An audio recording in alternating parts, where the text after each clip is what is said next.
Baik, terima kasih Nur Lela di Angka Sepuri. Assalamualaikum dan salam satu Malaysia. Rakyat di negeri ini diminta sentiasa berhati-hati agar tidak terlibat dengan militan Daesh yang semakin berleluasa. Pembantu Menteri Pembangunan Sumber dan Kemajuan Teknologi Maklumat, Datuk Hamisah Samad berkata, penglibatan rakyat dalam perjuangan tersebut merupakan satu kerugian besar kepada negara.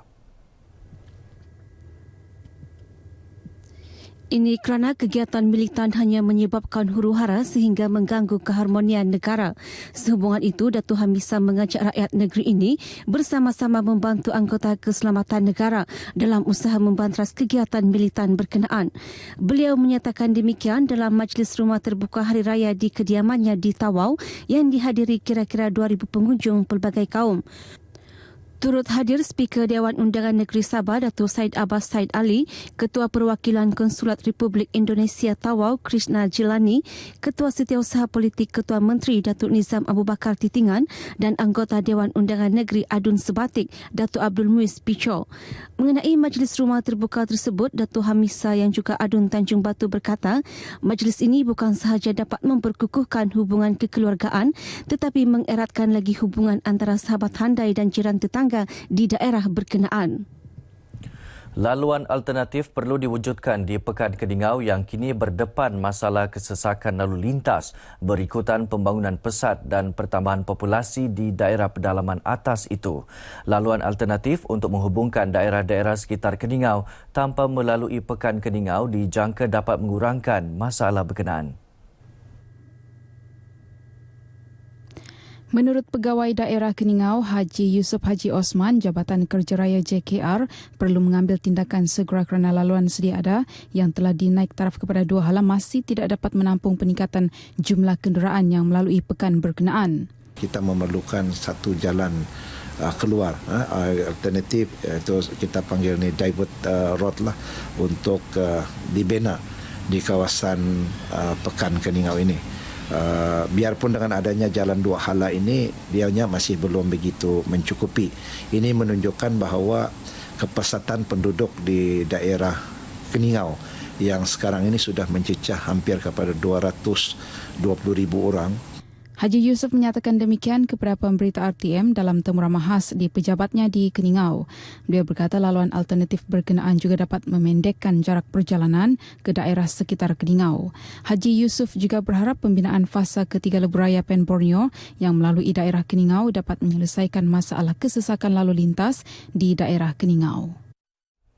Kira-kira 20 wanita Barisan Nasional BN negeri ini dikemukakan untuk dipertimbangkan menjadi calon BN dalam pilihan raya umum ke-14 PRU14.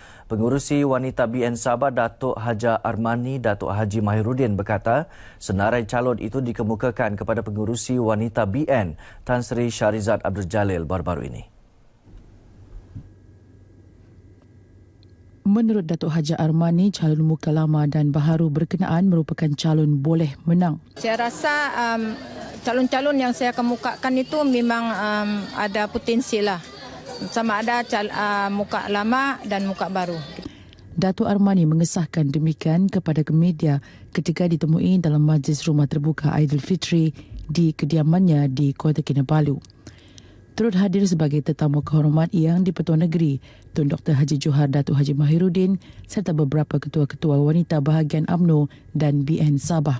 Datuk Armani yang juga Ketua Pergerakan Wanita UMNO Sabah juga menegaskan bahawa Jentera Rakyat Plus, JR Plus yang menggabungkan pergerakan wanita, pemuda dan puteri serta parti-parti komponen BN akan diperkukuh bagi memperkuatkan sokongan rakyat kepada BN menjelang PRU 14. Jentera Wanita UMNO dan BN yang merupakan tulang belakang parti juga sentiasa berada dalam keadaan siap siaga membantu BN menang besar dalam pilihan raya berkenaan. Kerajaan Negeri Sabah yakin atlet negeri ini yang terpilih mewakili negara ke Sukan SEA 2017 di Kuala Lumpur pada 19 hingga 31 Ogos ini mampu menyumbang pingat termasuk pingat emas kepada negara dalam beberapa acara yang dipertandingkan. Menteri Belia dan Sukan Sabah Datuk Taufik Abu Bakar Titingan berkata keyakinan itu berdasarkan kemampuan atlet Sabah yang memperlihat kesungguhan ketika menjalani latihan, persediaan dan intensif.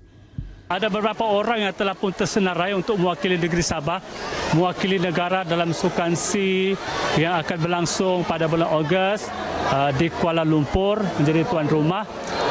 Dan mereka sebenarnya telah pun melakukan persiapan terutama sekali bersama dengan atlet lain yang ada di Kuala Lumpur dalam latihan-latihan intensif, dan kita berharap agar mereka akan berusaha bersungguh-sungguh untuk mengharumkan bukan saja nama negara kita Malaysia, bahkan untuk mengharumkan nama negeri Sabah, kerana kita pasti mereka akan dapat menyumbang emas.